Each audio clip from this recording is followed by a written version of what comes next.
Congratulation Siraj. क्यों? किस लिए? विश्वास नहीं हो रहा? प्रोडक्शन की चीफ हो तुम और सबके सर पे बैठा है विनय बोस। लेकिन इंद्रजीत का क्या हुआ? उसका क्या होगा?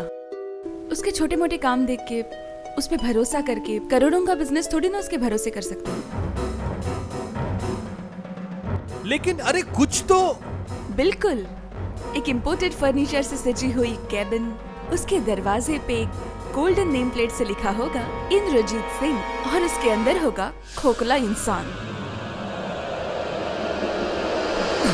और प्रवीर जी इंद्रजीत का इतना तारीफ करते, उन्होंने भी कुछ नहीं कहा?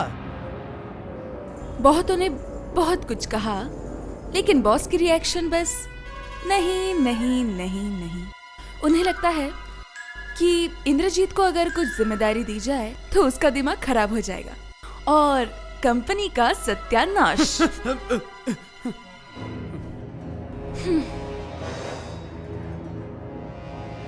इसका मतलब मेरे पापा ने सबके सामने मेरी इज्जत मिट्टी में मिला दी।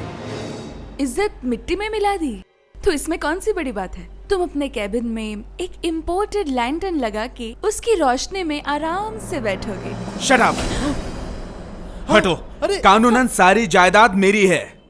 लेकिन वो जब तक जिंदा है तब तक नहीं। सारी संपत्ति का अगर मालिक बनना है तो अपने पापा का खून करना होगा, तुम्हें समझे? सिराज, देख देख, हाँ, पुलिस मेरे को यार। पता चलेगा ना तो हाथ में हथकड़ी डाल के सीधा जेल में अरे, डाल अरे, देंगे अरे। इसे। हाँ। सिराज, तू इस बात का गवाह है। तेरे सामने बोला इसने। मेरे होते हुए मेरे पापा को कोई हाथ नहीं लगा सकता, समझे तुम? हाँ? पुलिस क्या करेगी? फांसी देगी? अच्छा ही होगा, झंझट से छुटकारा तो मिले। रोज रोज ये झमेला मुझसे नहीं होता। पापा ठीक ही कर रहे हैं। इतना पढ़ा लिखा के भी इतनी सारी डिग्रियां लेके मूर्ख तो मूर्ख ही रह गया। क्या? मेरा इतना बड़ा अपमान! अरे अरे अरे, अरे संभाल के। मेरी इंसल्ट! रुक, दिखाता हूँ। अरे अभी दिखाता हूँ। अरे क्या लिख रहा है तू? अभी बताता हूँ मैं। बॉस को प्रेम पत्र बॉस को प्रेम पत्र लिख रहा हूँ। मैं क्या कह रहा था, घर जाके जरा दिमाग ठंडा करके। क्या कहते हो मोनिका? उसका दिमाग क्या ठंडा होता है सिराज? डीप फ्रीजर में रख लो तभी भी ठंडा ना हो। ये सोच रही है इसके बगैर मैं जीऊंगा नहीं, मर जाऊंगा। अरे जर्मनी में रहता था तब लड़कियां मेरे लिए मारामारी करती थी, मारामारी। हाँ।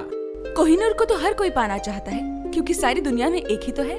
अरे यार क्या पागलपंती कर रहे हो? फालतू की बकवास सुनने से मुझे कोई फायदा नहीं। My dear old fool scoundrel. नहीं नहीं नहीं नहीं, चंडाल नहीं।